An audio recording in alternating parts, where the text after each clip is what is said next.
1:3. Sinabi ng Diyos, magkaroon ng liwanag, at magkaroon na ng liwanag. Genesis 1:3. Joshua 1:8. Huwag mong pailitahan, basahin ang aklat ng kautusan. Pagbulay-bulay mo iyon, araw-gabi, upang magsad mo ang lahat ng nasa doon. Sa doon, magiging masagana at masagumpay ang iyong pangbuhay. Joshua 1:8. 1:12. Dahil ang lahat ng tumanggap at sumampalataya sa Kanya ay binigyan niya ng katatag maging mga anak ng Diyos. 1:12. 1:14:6. Ako ang daan, ang katotohanan at ang buhay. Walang makapunta sa Ama kundi sa pamamagitan ko. 1:14:6. Efeso 6:2. Galang mo ang iyong ama at ina. Ito ang unang utos na may kasamang pangako. Efeso 6:2. Filipos 4:19. Buhat sa hindi maubos na kayamanan ng Diyos, ibibigay niya ang lahat ng inyong mga kailangan sa magitan ni Kristo Jesus. Filipos 4:19. Rosas 4:2. Maging matyaga kayo sa pananalangin. Laging handa at napakasalamat sa Diyos. Rosas 4:2. Wow! Praise the Lord! Amen! Yes po, magandang umaga po mga kapatid. Tayo po'y magpuri sa ating Panginoon sa umagang ito. Sabayan niyo po ako kumanta at naway po ipalakpak niyo po ang inyong kamay. Tayo po'y magpuri sa ating Panginoon. Praise. Good morning po mga bata. Palakpak nga po yung mga bata dyan sa likod. Palakpak po para kay Jesus. Wow! Ay, yung mga adult naman daw po. Wow, okay. May energy po lahat. Sige po, bago tayo magsimula, pwede po tayong umikot mga DOCC leader. Wow! Ayan po, narinig po ng ating Diyos. Nasaksihan po ng bawat isa ang mga nagmamahal po sa ating Diyos. Sabay-sabay po natin siyang awitan. Mahal na mahal ka namin, Panginoon. Pwede po ba natin ipalakpak ang ating mga kamay? Tayo po ay magbigay ng papuri sa ating Panginoon. Mahal na mahal kita, Panginoon. Lakas po po ang mga palakpak para sa Diyos. Mahal na mahal kita, Panginoon. Okay naman, hindi ka namin pagpapalit. Kailanman kita'y pagpapalit.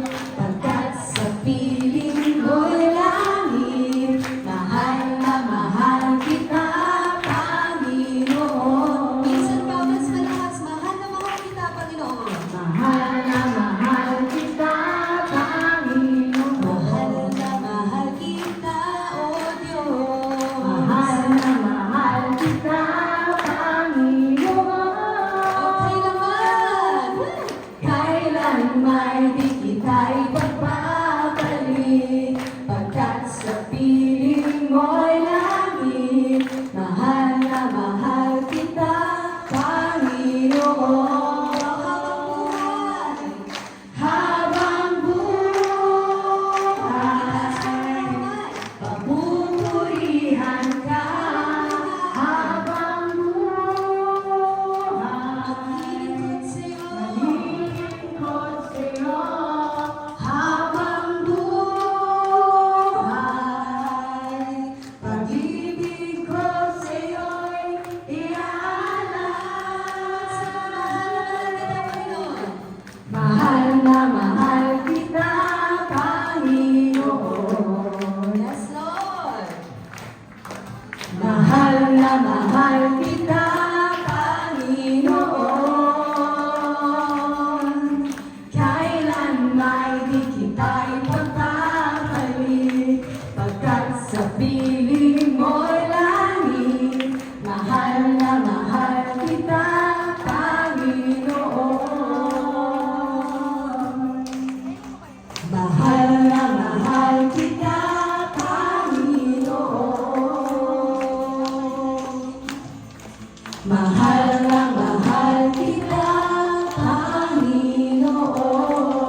Mabuti ang Diyos na sa amin ay nagmamahal.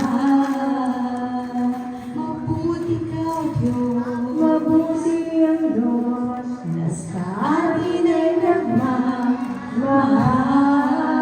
Palakpakan po natin ating Diyos na dakila. Aming Diyos na mahal. Lubusang nagkakakilala po sa bawat isa sa amin. Sa huli po nating awit, patuloy po nating bigkasin ang kanyang pong kabutihan sa ating mga buhay. Siya po'y walang katulad. Sabi po sa unang stanza ng ating awitin.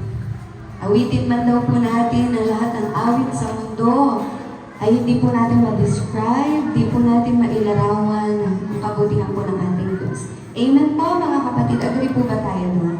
Amen. Talaga po siya po ang nakapagpapaalala sa atin. Saan man po tayo lumingon, ang kanan, kaliwa. Sige nga po, tingnan niyo po ang inyong mga katabi. Yan. Taas o baba, sa ating kapaligiran, siya po nagpapaalala sa atin na mayroong tunay na Diyos. Dahil po sa napakagandang pagkakagawa po niya sa bawat isa sa atin.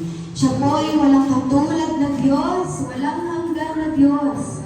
Hindi mo mailalarawan ang ating pong mga pagpupuri o mga salita ang kanyang pong katakilaan sa ating mga buhay. Pero patuloy po natin siyang kikilalanin at patuloy pa rin po tayong maawit sa umaga po na ito. Patuloy po tayong makipag-isa sa presensya po ng ating Diyos sa umaga po na ito. Patuloy nating itaas ang ating pong mga tinig, ang ating pong mga puso para po sa nag-iisa nating Diyos.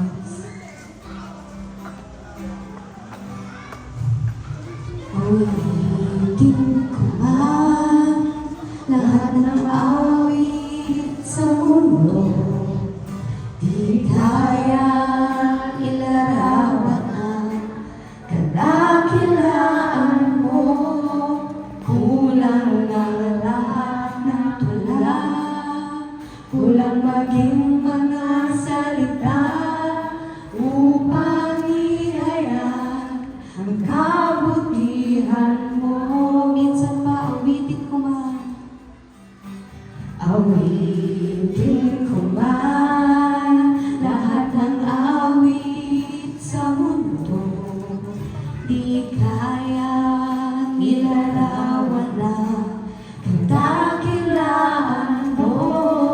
Kulang ang lahat ng tula, kulang maging mga salita upang ihayag ang kabutihan mo. Wala kang katulad, wala nang hihigit sa'yo. Wala kang katulad, wala nang papantay sa'yo. Ikaw ang Diyos noon pa man, maging ngayon at kailanman. Sa habang panahon, wala kang katulad. Wala kang katulad, Diyos. Wala kang katulad, wala nang hihigit sa'yo. Wala kang katulad, Wala nang papantay sa'yo. wala nang papantay sa'yo. Ikaw ang Diyos. Ikaw ang Diyos, Noon pa noon pa man, man, maging ngayon at kailanman. Sa habang panahon, wala kang katulad. Maaari po ba natin itaas ang ating kanang kamay? Habang tayo po ay umaawit, patuloy po natin sabihin sa Diyos, tunay po wala kang katulad, walang hihigit, walang papantay sa iyo, Panginoon. wala nang Habang papantay nakataas po ang ating sa'yo. mga kamay, patuloy tayong magpuri sa ating Diyos. Noon pa man, Tayo po ay magbigkas na nanggagaling sa ating mga puso. Sa habang panahon, wala kang katulad. For the last time, wala kang katulad, O wala Diyos. nang katulad, Wala nang hihigit sa'yo.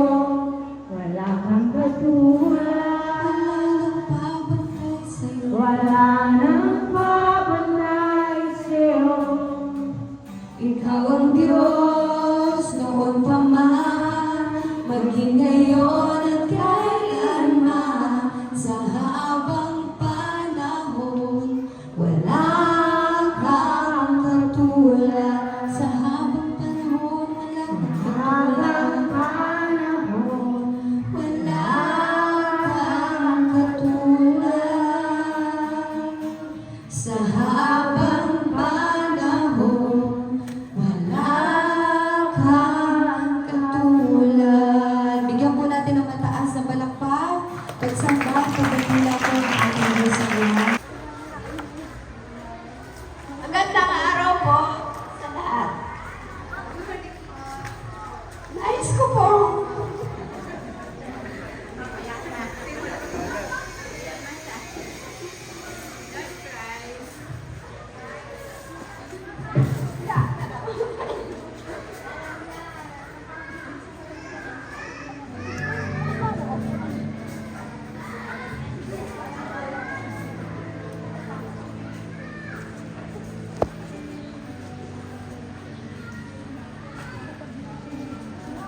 pong magpasalamat.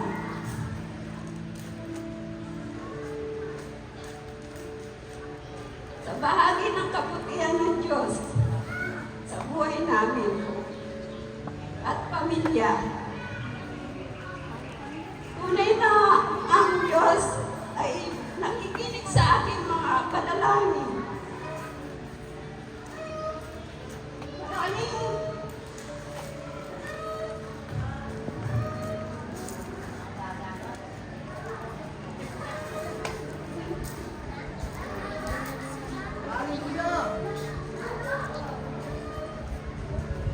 Marami po ako nadalangin sa Kanya.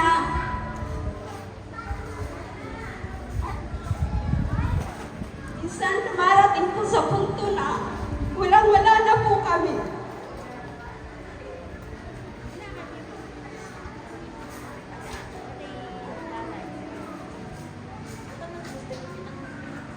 Ngunit, hindi niya kami pinababayaan.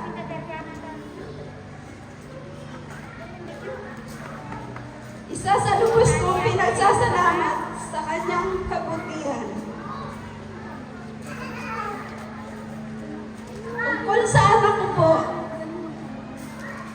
sa kondisyon niya sa sakit sa balat. Karoon po siya na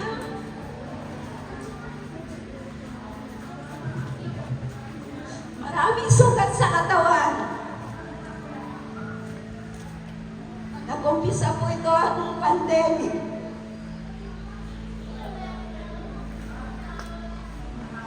Nasubukan ko po lang na pinuntahan ko po ng doktor. Pero wala pa rin. Di pa rin po siya gumaling.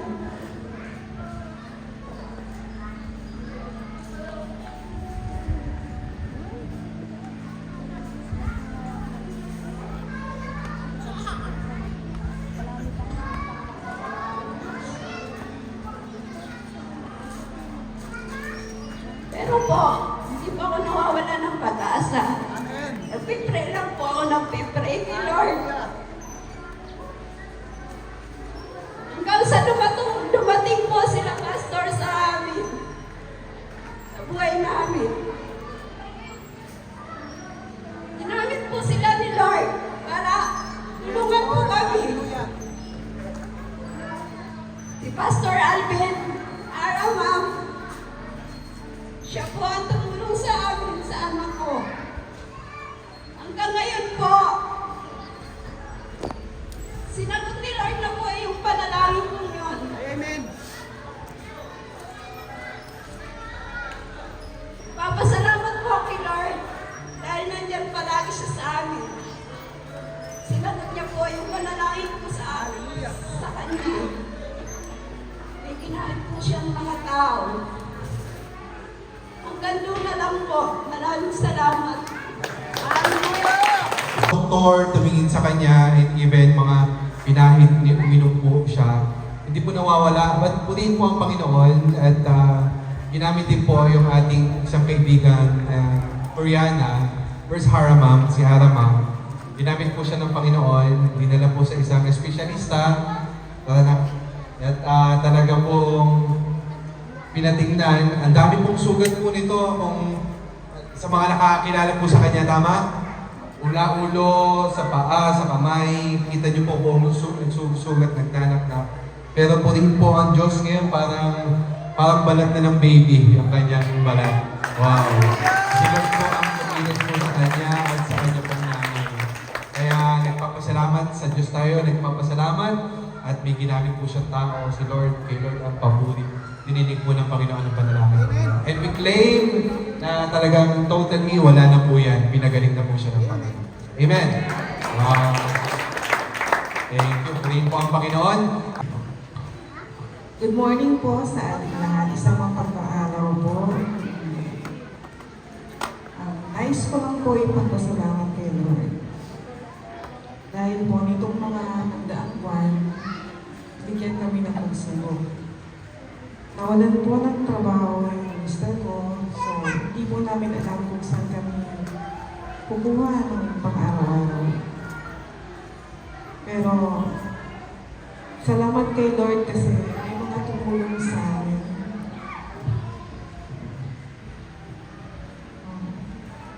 Salamat po sa mga tumulong na makasurvive kami.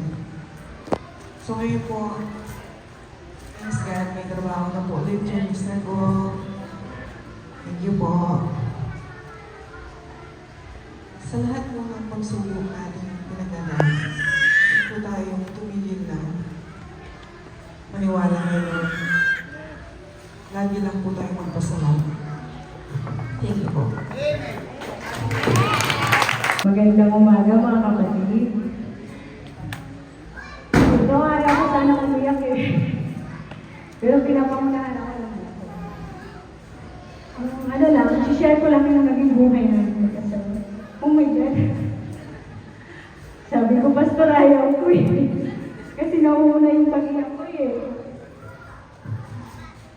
Pero nagpapasalamat pa rin ako sa aking Panginoon. Kasi nung wala siya sa buhay namin mag-asawa. Parang walang ano yung buhay namin. Walang saysay. Kasi kahit anong pagsisikap ng asawa ko, parang bukas magsasahod siya. Kinabukasan wala rin. Nawawalan kami ng bigas. Di minsan wala kami ulam. Sabi ko saan kami kukuha. Hindi ako wala akong trabaho. Nasa bahay lang. Nag-aalaga ng mga anak namin. So sabi ko saan kami kakapit, sabi ko. Sino yung lalapitan namin?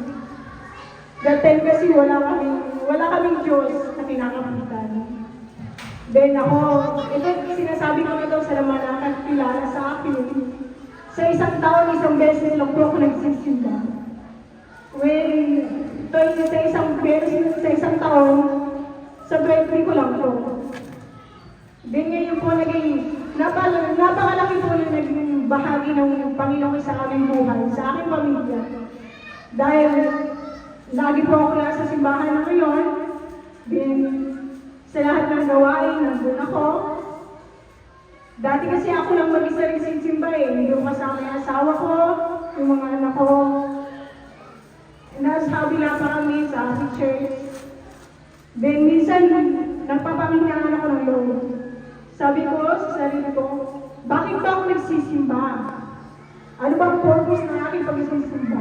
Yung minsan, tinanong ko si Pastor, minsan kasi pinangahan ako ng Lord. Sabi ko, ano ba yung bilang ni Lord para sa amin? Para sa pamilya ko? Lagi ko yung tinatanong ko. Then one day, naiisip ko, sabi ko, hindi na umpisa na namin, hindi kami susuko kung ano mang pagsubok ang dumating sa amin. Lalaban kami hanggang may Diyos kaming kakapitan, may Diyos kaming lalapitan. Siya ang aming sandigan sa lahat ng aming problema. Sa Kanya kaming lalapit, sa Kanya kaming tutulog. Sabi ko, napakaganda pala ng may Diyos ka, yung may Diyos nakikilala mo. Dahil kahit wala ka na, wala kang pagkain, sabihin natin wala kang ulam. Dumulog ka sa ating Panginoon. Then kinabukasan, mayroong darating sa'yo na blessing. Kasi yun ang nararamdaman namin, yun ang nararanasan namin. Minsan sabi ko, paano kung wala na tayong bigas? Then mamaya-maya, dinidinig ng Diyos ang aking panalangin. May dumadating na blessing sa amin. Kahit hindi marami, aming tinatanggap, kung saan namin tinatanggap. Sabi ko, napakabuti mo Diyos. Tunay ngang napakabuti mo at napakapalad namin dahil nakilala ka namin. Sana po maging aral yun. Huwag po tayo susuko sa buhay kahit anumang problema ang dumating sa atin. Dahil ang problema po inaalaw ng Panginoon sa ating mga buhay. Wala pong taong hindi magsasabing, wala akong problema. Meron po ba? Hindi po ba wala? Lahat po tayo nagdaranas ng problema. Ako ay napakapalad ko dahil nakilala ko sila Pastor Alice, ginabayan nila kami, hindi kami nila sinukuan, kahit na kami pinanghihinaan ng loob. Nagpapasalamat ako sa Panginoon dahil lagi siyang nariyan sa tuwing kami nangingilangan. Ito lamang po ang aking i-share mga kapatid. Sana po'y maging aral. Maraming salamat. Morning po sa inyong lahat. Okay. Share tayo ng salita ng Panginoon. So nakikita niyo po, ano nakikita niyo sa ano natin? Sa sign natin dyan, sa Family Day. Kaya po, ang umpisa pa lang ng mga patutuko ay tungkol sa pamilya, tungkol sa anak, tungkol sa asawa, tungkol sa mga bagay na nangyari sa pamilya. Kasi nga, ang church po ay talagang dapat po dinadayuhan ng buong pamilya. Pinagpapala ng Panginoon ang lahat ng sumasamba kasama ang pamilya. So yun po sana ang ano natin at hikain natin tuwing linggo. Sama-sama po tayo na isang pamilya ay makinig tayo ng salita ng Panginoon, dumayo tayo sa simbahan. Okay, ngayong umaga, pag-aaralan po natin ang mga umiiral sa paligid natin. Maraming bagay na naaapektuhan tayo. So pag-uusapan po natin ngayon ang galit. Ang galit ng tao at ang galit ng Diyos. Malalaman nyo na ito ay appropriate sa ating ginagawa ngayon, sa ating pinagdiriwang. Okay? Basahin po natin sa Santiago o James. Let's open our Bibles to James 1 verses 19 to 25. Kung meron kayo. Okay? But, kung wala naman, tignan natin muna. Sasaliksikin natin to verse by verse. Okay? Ang sabi, pakinggan natin po. Santiago 1, versikulo 19, 90. Mga kapatid, so tayo lahat ay kinakausap. Ang sabi ng Bible, mga kapatid, tayo ay magkakapatid. Okay? Unawain nyo ito. Inawain nyo daw, yung sasabihin natin, yung share natin. Okay? Mag-ingat sa pagsasalita. Lahat po tayo, kailangan dyan mag-ingat sa pagsasalita at hindi agad nagagalit. Maging alisto kayo sa pakikinig. So kailangan daw, mas ready tayo na makinig, dahan-dahan magsalita, at iwasan natin ang magiging mabilis nating paggalit. So kung makikita nyo, kung nanonood kayo ng mga television, nanonood kayo ng mga sa internet nyo, sa telepono nyo, makikita nyo po, ang galit, dito na lang sa bansa natin, ang galit ay talagang umiiral. Ang galit ay ini-express ng mga tao, nagdadrive ka na lang dyan, ang mga nagmamaneho, nagmumotor, ay nasingitan lamang, nagagalit sila. Ang mga mag-asawa ay munting kibot, ay nagagalit sila. Ang mga tatay ay nag-aaway, nilalabas nila ang galit nila sa kanyang mga anak. Sa ating trabaho, ang manager natin, ang supervisor natin, nagagalit sa atin ng walang dahilan. So sa buong mundo po ay talagang umiiral ang galit. Nararamdaman natin ang galit. Pero pinapaalalahanan tayo, tayong lahat ay dapat daw mag-ingat, banayan sa pagkagalit. Huwag kagad magagalit. Ang solusyon po dyan, para maiwasan natin ang galit, ay maghanda daw tayo, maging alisto sa pakikinig at maingat sa pananalita. Yun po ang pinakamabisang paraan para maiwasan natin ang ating galit. Okay? So, kailangan natin maintindihan ang salita ng Panginoon. Yan ang sinasabi sa atin, yan ang aral sa atin. Aplika po sa atin yan, mga Kristiyano, hindi pa Kristiyano. Maging ready po tayong makinig.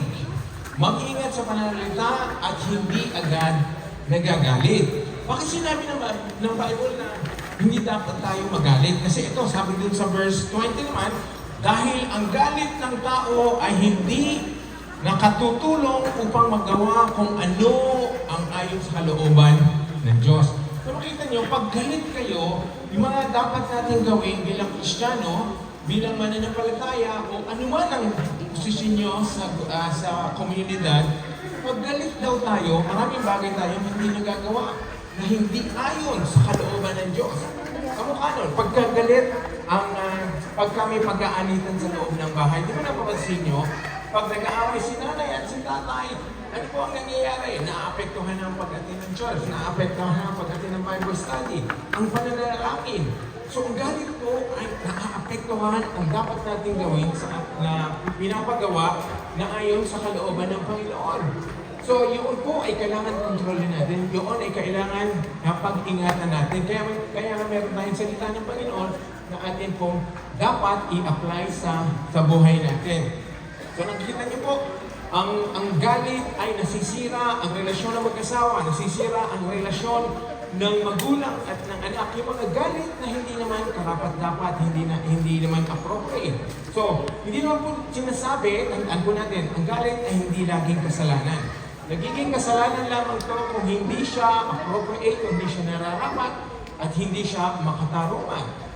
Okay? So, kung nagagalit tayo, mainit ang ulo dahil pagod lang tayo, wala namang pagkakamali, mainit ang panahon, wala tayong hindi pa ready ang kakainin natin, nagagalit tayo. Yun po mga dapat pag-ingatan natin. Kaya ang sabi, makinig muna, makinig ka, bakit gano'n na nangyari? Bakit wala pang pagkain? Bakit late ka?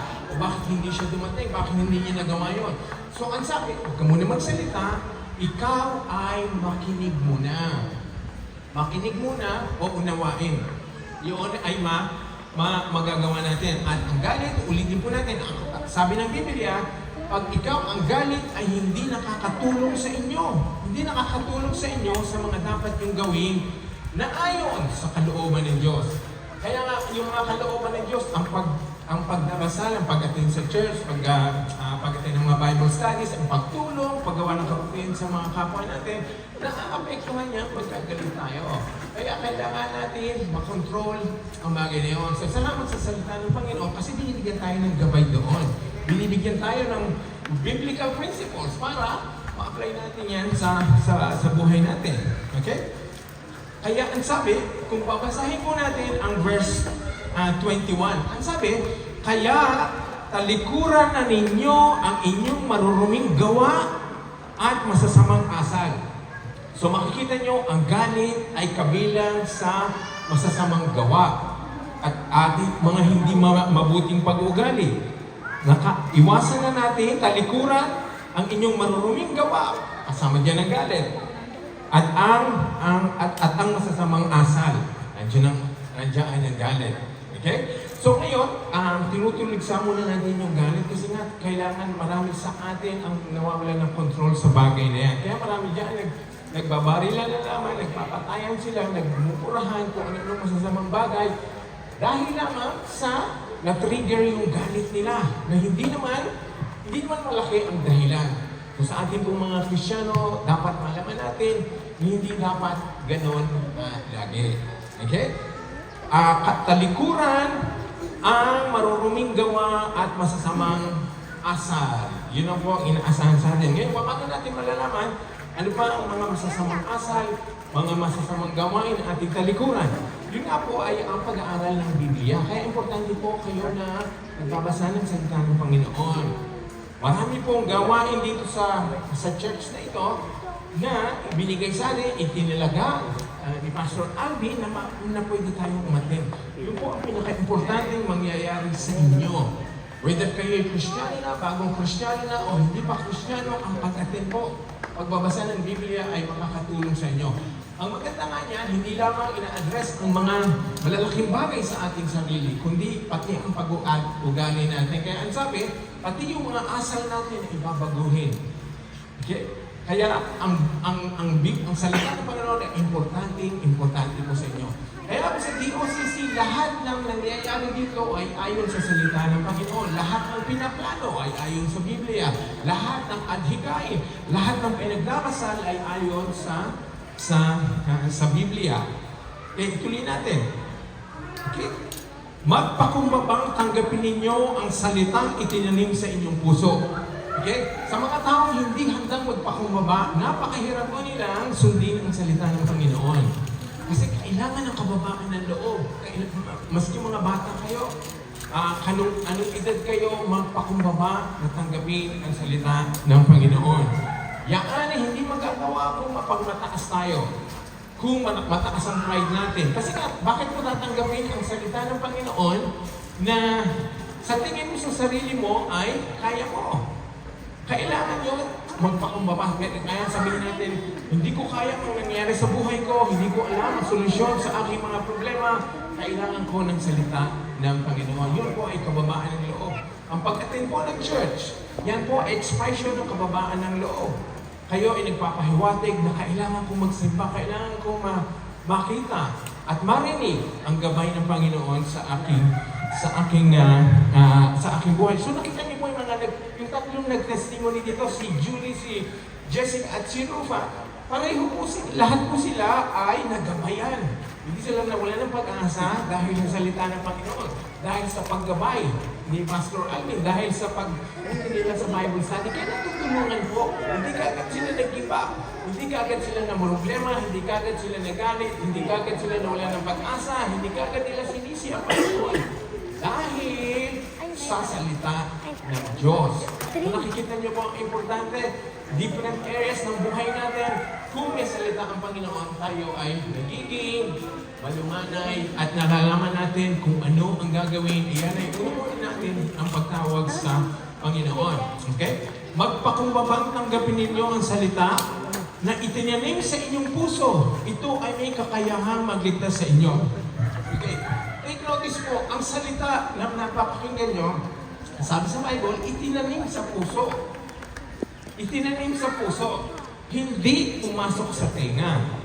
Okay? So, kailangan ng salita ng Panginoon na itinatanim sa puso natin. Ibig sabihin, mauunawaan natin, tapos ipapamuhay natin, naiintindihan natin. Yung po ang sinasabing itanim sa puso. Hindi lamang pinapakinggan, hindi lamang ito nagiging obligasyon. Pupunta kayo sa church, o sige, mag-stay muna ako doon, makikinig muna ako ng preaching. Hindi po yon, hindi obligasyon yon. Itanim sa puso nyo. Itanim sa loob natin. Ipamuhay ang salita ng Panginoon.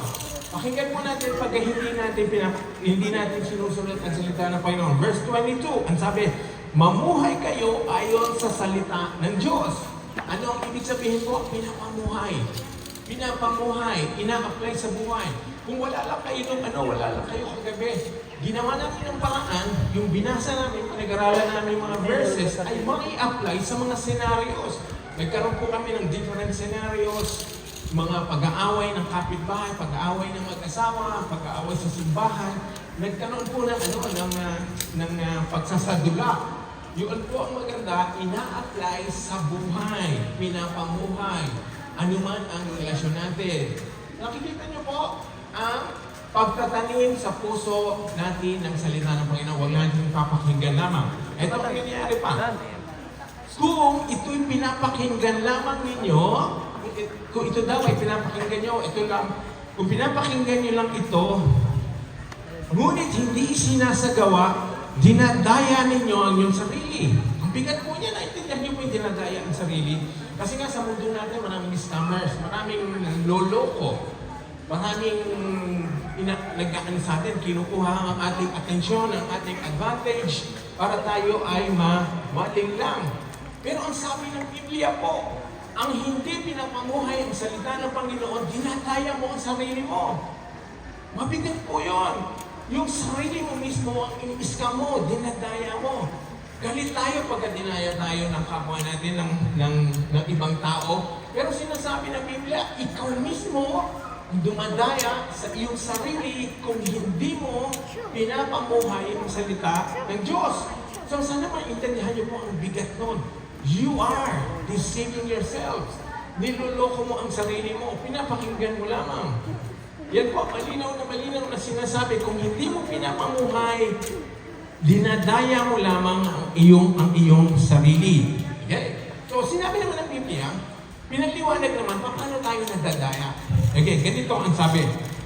Sapagkat ang nakikinig ng salita, nakikinig kayo sa nangyayari, sa natututunan niyo sa Bible studies, kahit sa prayer meeting, ang sabi, ang nakikinig ng salita, ngunit hindi sumusunod, dito ay katulad ng isang taong tumingin sa salamin, pagkatapos makita ang sarili ay umaalis at kinakalimutan ng kanyang anyo. Okay, so lahat po kayo, di ba lahat kayo nagsasalamin? Lahat tayo nagsasalamin para bago tayo umalis, inaayos natin ang sarili natin. Okay, ano ang nangyayari pag nagsalamin kayo? Kung kailangan magsuklay, kung kailangan mag-alit, kung kailangan maglagay ng makeup, yun ay nakikita natin sa salamin, kung ano ang kulang, kung ano ang correction na makikita natin sa mukha natin. Sabi niyo, ang salita ng Panginoon ay para kayong nananalamin, para kayong maharap sa salamin. Ganito po yan. Ganito ang explanation. So, at ang salita ng Panginoon ay para daw salamin. So, nakikita ko yung sarili mo. So, nakita ko yung sarili ko na mga dapat ayusin. Dapat na nag-iwasto. Ang sabi, pag hindi mo kagad in-apply, hindi mo kagad isinabuhay ang salita ng Panginoon, para ka daw humanap sa salamin, wala kang ginawa, tapos kumalikod ka na kagad. Anong mangyayari? Makakalimutan mo kung anong itsura mo. Di ba ganun po ang nangyayari pagka ikaw ay nanalamin, hindi mo inayos ang mukha mo, hindi mo inayos ang sarili mo, ang iyong pananamit, ang mangyayari, lalabas ka ngayon. At makakalimutan mo na, sasabihin mo, kasi wala kang sa harap ng salamin, hindi ka na alam, unconsciously, magmamadali ka na lumabas. Hindi mo inayos ang sarili mo, ano mangyayari? Mapipintasan ka, o meron palang kulang, meron kang hindi sinuklay, meron kang hindi inayos. Ganon din po ang salita ng Panginoon. Magsalamin ka, bago ka umalis, i-apply mo agad sa buhay mo. Kasi, pag hindi, makakalimutan mo. Kamukha ng pagsalamin, umalis ka na sa harap niya, makakalimutan mo na. Makakalimutan mo na ang sarili mo. Lalabas ka na lamang. So nakita niyo po ang analogy o pagkukumpara ng Biblia sa ating pong buhay. Ina-applyan sa araw-araw na ginagawa niyo. Kung kayo ay nagsasalamin para maayos ang inyong sarili, gawin niyo pong salamin ng Biblia.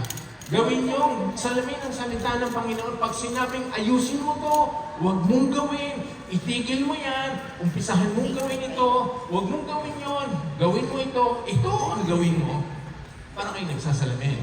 So nakikita nyo po, nakikita nyo ang kahalagahan na ina-apply ang salita ng Panginoon. So kahit kayo mga Sunday schoolers, mga kabataan natin, tinuturuan kayo ng pagbabasa ng Biblia, ang mga lessons na galing sa Bible, i-apply niyo kahit bata pa kayo. Okay? Kasi pag yan ay nanatili sa inyo hanggang lumaki, tayo naman po nasa middle age na, nasa mga huling taon ng ating buhay, i-apply niyo na po ang inyong naririnig na salita ng Panginoon. Kasi importante po.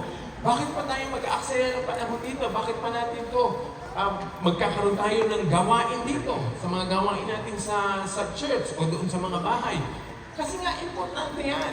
Nakikita po ng leaders ng church na ito ang importansya ng salita ng Panginoon. Kasi kailangan maging salamin. Tandaan niyo po, maging salamin ang buhay niyo. Tignan niyo. Ako pala to, yung aking pananalita, yung aking pag-uugali, yung aking mga kilos, dapat ko palang wasto ito. Dapat ko nang kurikin. So nakita niyo ba, ang isang magiging ina-address niyan yung galit nga natin, yung pag-uugali natin, yung pag-aasal natin. Pag hindi niyo in-applyan, maraming sisirain po ang galit. Ang galit ng tao ay nakakatakot. Intindihin niyo. Kasi inconsistent ang galit ng tao. Minsan, galit ka dun sa isang bagay. Ngayon, kinabukasan hindi ka nagalit. Galit ka sa isang tao ngayon, maya-maya, hindi ka nagalit. Okay? Ang Diyos po ay constant ang galit niya. Kaya nga katarungan ang galit niya. Pag galit siya sa kasalanan, umaga, hapon, bukas, 5 taon na nakaraan, galit pa rin siya sa kasalanan. Okay? Ganun naman ang kinagagalit ng Diyos ang kasalanan natin. Hindi nagbabago yun. Hindi dahil mabait ka, marami kang ginawang kabutihan, nakakalimutan na ang kasalanan. Kaya nga, doon natin mararamdaman ang katarungan, kagandahan ng galit ng Diyos kesa sa galit ng tao. Pag-ingatan natin, ang galit natin, at ang galit ng Diyos ay alalahanin natin lagi. Okay? So, ulitin ko po, ang nagagalit ang Diyos sa kasalanan. Galit siya sa kasalanan. Bakit po? Dahil ang Diyos ay banal. Alam niyo po, ang banal, walang bahid na kamalian, walang bahid na kasalanan pwedeng humarap or manatili sa presensya ng Diyos. So kung tayo po ay makasalanan, sino ba makakapagtaas dito ng kamay na wala akong kasalanan, wala akong nagawang kasalanan? Kahit mga bata pa kayo, di ba? Meron at meron kayong kasalanan. Ganito po ang maganda. Ang Diyos po ay may pag-ibig. Mahal niya tayo at gusto niya linisin tayo sa ating kasalanan. Nagagalit siya kung tayo'y nagkakasala. So anong gagawin natin? Kailangan maintindihan natin nagagalit ang Diyos sa kasalanan at meron akong kasalanan. Ngayon, anong gagawin natin? Hindi natin pwede pagbaliwalaan yun. Kaya nga, pinapangaral ng simbahan ito ay lahat tayo ay dapat maintindihan na merong kasalanan. Merong kasalanan tayo. May kasalanan. Kahit maliit kayo, may kasalanan po. May kasalanan, may kasalanan. So kailangan natin solusyonan ang ating kasalanan. Hindi natin kayang pagbayaran ng kasalanan natin. Kailangan natin ang Panginoon. Kailangan natin ang tagapagligtas. Kaya doon po pumapasok ng tagapagligtas. Okay? Kaya nga po, kailangan natin ng Savior. Kailangan natin ng tagapagligtas dahil ililigtas siya tayo sa kaparusahan ng kasalanan na hindi natin kayang bayaran. Kaya yun po ang gusto namin maintindihan sa inyo. Alisin natin ang galit sa puso natin, sa kapwa natin, at alalahanin natin ang galit ng Diyos. Galit ang Diyos sa kasalanan. Ngunit ang sino man makasalanan na ikinumpisa ang kanyang kasalanan at kinilala na si Jesus ay pinagbayaran na ang lahat ng kanyang kasalanan, siya po ay maliligtas. Yan po ang tandaan nyo, yan po ang kailangan ng bawat isa. Kasi lahat po tayo, ito ang malagim na totoong hindi nyo maiiwasan, lahat po tayo ay mamamatay. One day, maraming ang mga kabataan ay matagal pa. Pero hindi natin sigurado, kahit bata ka pa, pwede mapawian na tayo ng buhay. So lahat po kayo ay pinapaalalahanan natin. Be ready. Be ready po. Maging handa tayo kung ano man ang mangyari. Yun po ang obligasyon ng simbahan ito na ipangaral sa inyo magandang balita na mayroong kaligtasan na kailangan ng bawat isa. Kailangan nyo pong maligtas sa kasalanan na hindi natin kaya. Ang tagapagligtas po ay si Jesus. Si Jesus lamang ang tagapagligtas. Wala na po kahit isa. Kahit sino man nilalang pinanganak noon, ipapanganak, o nandito na ngayon, si Jesus lamang po ang ating tagapagligtas. Di ba ang ganda noon? Ang kailangan lang po, maniwala kayo na kayo ay makasalanan. Kailangan nyo maligtas. Paniwalaan nyo na si Jesus ay pinagbayaran na ng inyong kasalanan. Pinagbayaran ng inyong kasalanan. Pinagbayaran ng inyong kasalanan. Ang kasalanan. Pinagbayaran na ni Jesus. Ano ngayon ang hindi nyo na matatanggap, hindi nyo na ma-experience? Ang galit ng Diyos. Kasi lahat ng naligtas ngayon ay hindi nagalit ng Diyos. Sa makatuwid pa nga, hindi nagalit ang Diyos sa inyo. Kayo ay tinawag pa niyang mga anak. Anak kayo ng Diyos. Nakikita niyo po ang kahulugan noon na maging anak ng Diyos? Ang sabi po ng Biblia, binigyan lamang ng karapatan ang bawat isa na maging anak ng Diyos kung siya ay mananampalataya kay Jesus. Kung siya ay maniniwala na si Jesus ay pinako sa krus dahil sa ating kasalanan. Sila lamang ang may karapatang anak ng Diyos. So kung sino man ang tatawag na siya, kahit ipangalandakan man yan, ako'y anak ng Diyos, anak ako ng Diyos, na anak ako ng Diyos, pero walang relasyon sa ating Panginoon, wala siyang karapatan. tayo ay may karapatang maging anak ng Diyos. Tawagin natin siyang Ama. Kaya yun ang nagiging relasyon natin sa Kanya. Ang mga hindi tumanggap sa Kanya ay haharap tayo sa Kanya bilang hukom. Ang bigat mo no, para humarap kayo sa Diyos na siya ang hukom. Pero kayo nang maliligtas, haharap kayo sa Diyos bilang siya ay tagapagligtas na. Hindi na siya hukom. Tagapagligtas niyo na. So nakikita niyo po ang kaibahan po ng galit ng Diyos na kailangan intindihin natin. Ang galit sa puso natin. Kailangan malaman niyo na kayo ay haharap sa galit ng Diyos kung wala kayong relasyon sa ating Panginoon. So ngayon po, ang challenge, ngayon anong gagawin? Ano ngayon ang gagawin nyo? Nadinig na natin ito. Doon sa mga nakadinig, salamat. Ang sabi, pag ito ay nadinig nyo at wala kayong ginawa, para kayong nanalamin na umalis, dinadaya nyo ang sarili nyo. Gusto nyo bang umalis kayo dito na dinaya nyo ang sarili nyo kasi hindi nyo in-apply, hindi kayo naniwala? Ang linaw naman po, ang dali lang ng pinapagawa sa atin, maniwala. Maniwala ka na si Jesus ay namatay para sa iyo. Maniwala po kayo na si Jesus ay namatay para sa inyo. Maniwala kayo na si Jesus ay namatay para sa inyo. Namatay, hindi po yan nagagaya. Namatay siya para sa atin. Hindi pa, wala po kayong hinihingan, hindi naman po inaatok. Hindi nagpupursige ang church na ito na para kayong mga miyembro. Hindi po ang pinapupursigahan po ng simbahan, pinapupursigahan po namin ay magkaroon kayo ng relasyon sa ating Panginoong Hesus-Kristo. Magkaroon kayo ng relasyon. Ikumpisal nyo na kayo ay may kasalanan. Okay? So, galit ng tao, ingatan, aalisin dahil yon ay masasamang pag-ugali, masamang gawain. Ang galit ng Diyos, alalahanin, intindihin, nahaharap tayo kung wala si Kristo sa ating buhay. Okay? So we'll give you a challenge po. We'll give you an opportunity. Sino na po ang maniniwala, umaamin, naiintindihan niya siya ay makasalanan? Sino na ang handang sabihin, Lord, ako'y nagkasala, patawanin mo ako, kailangan kitang maging tagapagligtas ko. Naniniwala ako na ikaw ay pinako sa krus dahil sa aking kasalanan. Yun po ang reason bakit pinako si Jesus sa krus. Para pagbayanan ninyong kasalanan. Hindi po para magkaroon tayo ng ornament, meron tayong krus, maging maging jewel natin, o isusuot natin sa leg natin, or pagdiriwang natin pagkamahal na araw, si Jesus ay pinako sa krus. Pinako sa krus para sa ating kasalanan. So, kayo po ay tatanungin namin ngayon kung ready na kayo, kung naiintindihan niyo na yung ating pong pinag-aralan ngayon na napakinggan. Handa pa kayo ang sabihin, naniniwala po ako ay makasalanan, naniniwala po ako na si Jesus ang nagbayad ng aking kasalanan, naniniwala po ako na hindi na ako haharap sa galit ng Diyos dahil ako ay ligtas na.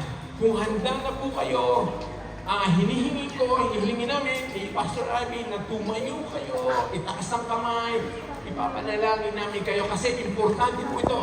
Hindi magiging ganap ang ating pagtitipon dito kung wala pong pag-imbita sa inyo na kayo po itaas ang kamay. Sabihin niyo po, ako po naniniwala. Naniniwala po ako, Pastor Abel, na ako'y makasalanan. Kailangan ko pong maligtas. Kailangan ko pong maintindihan ang kahulugan ng pagkamatay ni Jesus. Yun lamang po ang hinihingi sa inyo. Maintindihan niyo ang kahulugan ng pagkamatay ni Jesus. Yun po ang pinaka-importante mangyayari sa araw nito. Bagamat marami pa tayong event na mangyayari, pero yung po unahin natin, sino po sa inyo ang ready na naniniwala na si Jesus ay namatay sa inyong kasalanan? Kayo ay makasalanan. Kailangan nyo tagapagligtas. Sino po yung mga first timer? Nadinig po natin yung message. Sino po yung, ngayon lang po nakadalo, pwede po pakita siya kamay. Ngayon lang po, first time. Yan po. Nagaya po ng invitation ni Pastor Noel. Ito po ay invitation at naniniwala na siya ay makasalanan at kailangan po niya ng Diyos at tagapagligtas ng kanyang buhay. Pwede po bang tumayo at itaas ang kamay at aminin sa Diyos na kung wala ang Panginoon, walang magagawa. siya sa kanyang buhay. Pwede po tayo tumayo. Tama? Sige po. Yan. Sige po ang Panginoon. Thank you, Lord. Sige po. Pwede po ba umbitahan namin dito sa harapan? And we will pray. Dito lang po sa harapan. Sige po. Tayo po tayo. Samahan niyo po kami mga kapatid, yung ating mga kapatid ng DOCT leaders. Pakigay po natin yung mga invite po natin ang mga kapatid. Pwede po itaas yung kamay. Pwede po itaas yung kamay. Pwede po tayo pumunta sa harapan. And we will pray din po. Dito po kayo sa harapan. Yung mga boys. Kaya po, we will pray for you. And gusto niyo po kung may mga special prayer. Come on. Dito po. Tulungan niyo kami sige. Sila ay lumapit. Sila nanay. Dito po.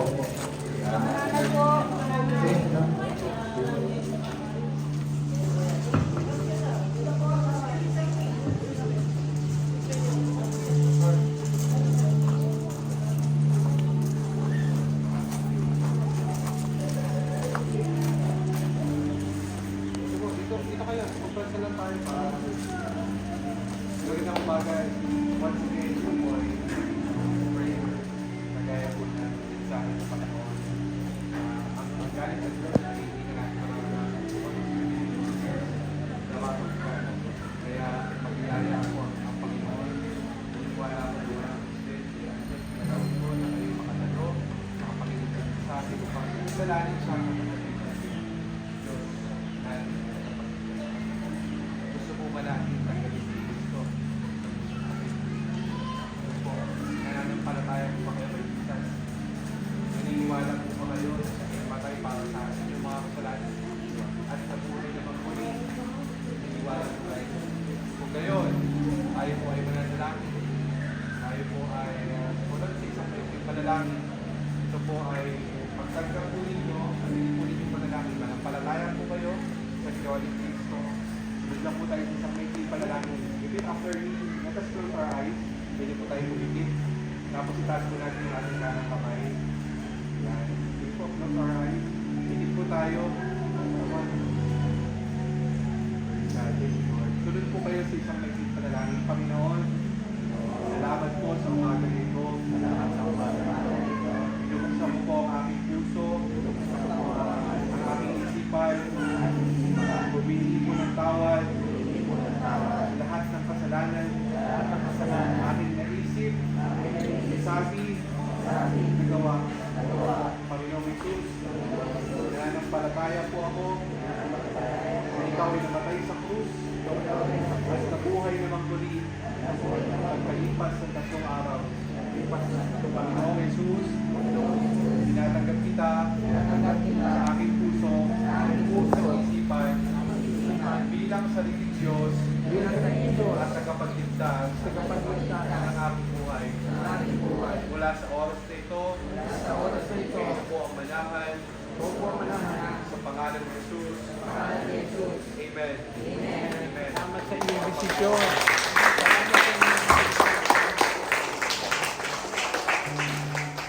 Talagang iniwan po ng Panginoon na sakramento at ang bautismo. Kaya ang communion ay pagpapahayag ng kamatayan ng Panginoon at ng kanyang muling pagkabuhay. Sinusimbolo po nito ang Panginoon na siyang namatay sa atin. Hindi po ito naglilinis ng kasalanan, hindi po. Ngunit ito po ay sumasalamin sa kamatayan ni Jesus sa krus at ng kanyang muling pagkabuhay. So, meron pong i-distribute sa inyo yung mga kapatid po natin. Huwag niyo po munang iinumin, huwag niyo po munang kakainin. At yan, sige po, tunin po muna natin na may pasasalamat sa Panginoon. Ay patuloy din po natin alalahanin ang bagay na ginawa ng ating Panginoon Jesucristo sa atin. Ang kanyang kamatayan at muling pagkabuhay. Inuulit ko po, hindi ito naglilinis ng kasalanan. Hindi ito kayang patawarin ng kasalanan natin. Ngunit ito'y sumasalamin sa bagay na ginawa ng Panginoon Jesus sa atin. Siya'y namatay para sa atin. This bread symbolizes His body. Pinapakita po nito na ang Panginoon ay namatay para sa atin. At this cup of wine or grape juice ay sumasalamin po sa dugo ng ating Panginoon. Bago po ang lahat, pwede ba tayo magkaroon ng personal prayer? Let's ask God forgiveness this morning. Patuloy din natin ipagpasalamat sa Panginoon ang kanyang kamatayan at muling pagkabuhay. Sige po, bigyan ko kayo ng 1 minuto para manalangin sa Panginoon, humingi ng tawad at ganun pa man, gayon din magpasalamat po sa Kanya. Habang ito ay hawak-hawak po natin, itaas po natin, at tayo po ay mananalangin. Panginoon naming Diyos, lubos ang aming pasasalamat sa iyong dakilang pagmamahal sa amin. Bagamat kami po ay hindi karapat-dapat sa iyo, minarapat mo pa rin kami maging mga anak mo sa pamamagitan ng pagkamatay ni Jesus sa krus ng Kalbaryo para sa pagpapatawad ng aming mga kasalanan. Dalangin po namin na sa aming pagtanggap sa katawan ni Jesus na nabayubay sa krus ay patuloy po ninyong pag-alabin ang aming mga puso sa pagpupuri sa iyo. Pagpalain mo po ang ostyang ito upang ito'y maging pagpapala rin sa amin. Sa pangalan ni Jesus. Amen. At sabi po ng 1 Corinthians 11:23-24, sapagkat ito ang turo na tinanggap ko mula sa Panginoon at binibigay ko naman sa inyo. Noong gabing siya ay pinagkanulo, ang Panginoong Jesus ay dumampot ng tinapay, nagpasalamat at pinagpira-pira sa iyon at sinabi, ito ang aking katawan na inihahandog para sa inyo. Gawin ninyo ito bilang pag-alaala sa akin. Pwede po tayong tumayong lahat? Tayo po tayo. Bilang pag-alala sa Panginoon. Tanggapin po natin ang tinapay na may pasasalamat. Thank you, Lord.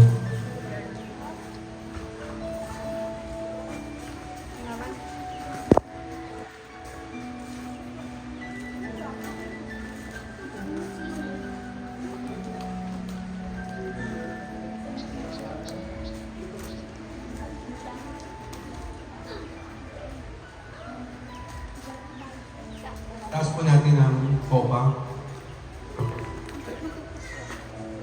Panginoong naming Diyos, kami nagpapasalamat din sa iyong kaloob na buhay. Ang dugo ni Jesus na nabubo sa krus ng Kalbaryo ang siyang naghugas ng aming mga kasalanan upang kami maituri mong mga anak. Nihandog po namin sa iyo ang aming mga pagsamba at pasasalamat bilang isang haing buhay para sa ikalululuhati ng iyong pangalan. Habang patuloy po namin pinagpapahayag ang iyong kaharian at ang iyong muling pagbabalik. Ito po ang aming dalangin sa pangalan ni Jesus. Amen. At sabi po ng verse 25-26, matapos maghapunan, dumampot din siya ng kopa at sinabi, ang kopang ito ang bagong tipan na pinagtitibay ng aking dugo. Tuwing iinumin ninyo ito, gawin ninyo bilang pag-alaala sa akin. Sapagkat tuwing kakain kayo ng tinapay na ito at iinom sa kopang ito, ipinapahayag ninyo ang kamatayan ng Panginoon hanggang sa kanyang muling pagparito. Tanggapin po natin lahat ng may pasasalamat. Thank you, Lord. Sa Ikalawang Korinto, verse 9, 6-8.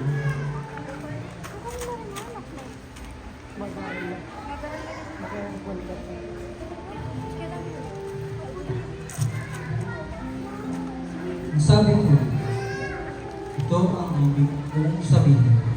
Ang nagtatanim ng kaunti ay aani ng kakaunti, at ang nagtatanim ng marami ay aani ng marami. Ang bawat isa ay dapat magbigay ayon sa kanyang pasya, maluwag sa loob at hindi napipilitan lamang, sapagkat iniibig ng Diyos ang nagbibigay ng may kagalakan. Ang gagawa ng Diyos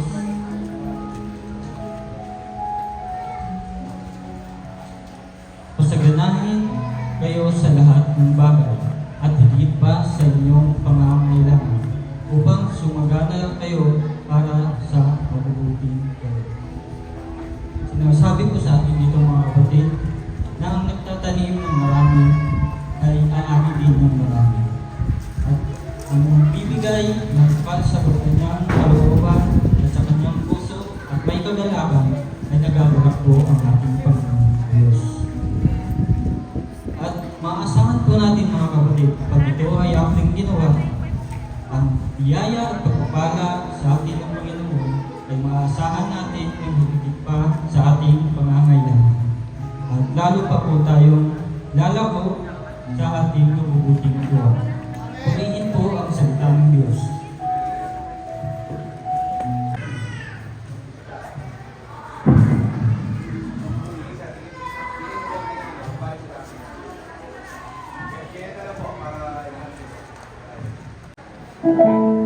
Mapagpalang umaga po sa ating lahat.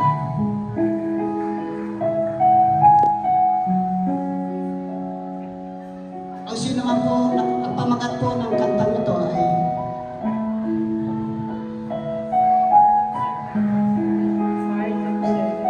Heart of a Servant. Alam po,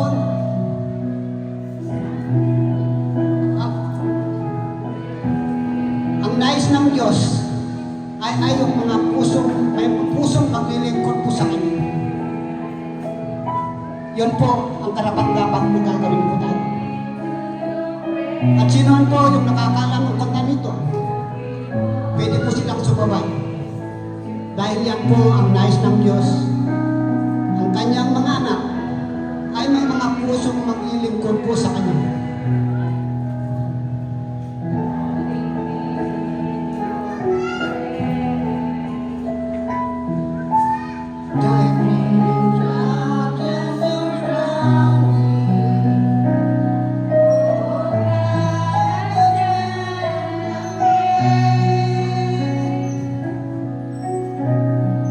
By Jesus, my Lord, you are the love of my life.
Sa iyo ang papuri, pasalamat at pagdakila sa umaga po na ito.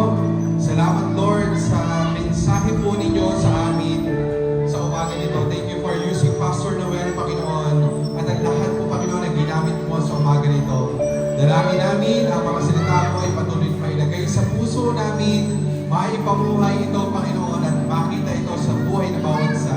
At ang lahat ng tumanggap at kumilala sa iyo sa umaga nito, ay magpatuloy po sila, Lord, hindi lamang ngayon, kundi sa mga susunod pa, Panginoon, na panahon. Salamat po, ikaw lamang ang siyang magpala, mamuna, sa lahat, Panginoon, ng gawain sa araw nito. Muli, sa iyo, Panginoon, ang pinakamataas na pasasalamat, ang pinakamataas na papuri at pagsamba sa pangalan ng Panginoon Jesus. Amen. Amen. So, tayo po ay dadako sa ating benediction. Muling tinatawagan ko po si Pastor Noel. Tayong lahat ay tumayo, manatiling nakatayo.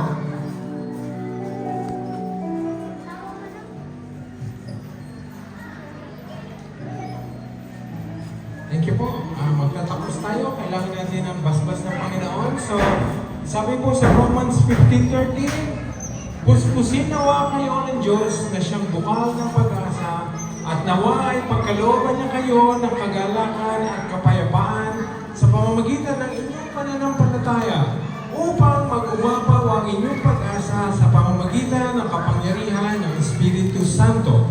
Psalms 121 verses 7-8. Ang Diyos ang siyang sa inyo'y mag-iingat sa mga panganib. Ika'y ililigtas. Ang Diyos ang siyang mag-iingat sa inyo. Di ka maano kahit na kailanman. And finally, Romans 15 verses 5-6. Ipagkaloob nawa ng Diyos na siyang nagbibigay sa atin ng katatagan at lakas ng loob na kayo'y mamuhay ng may pagkakaisa ayon kay Kristo Jesus upang sa gayon nagkakaisa kayo magpuri sa Diyos at Ama na ating Panginoong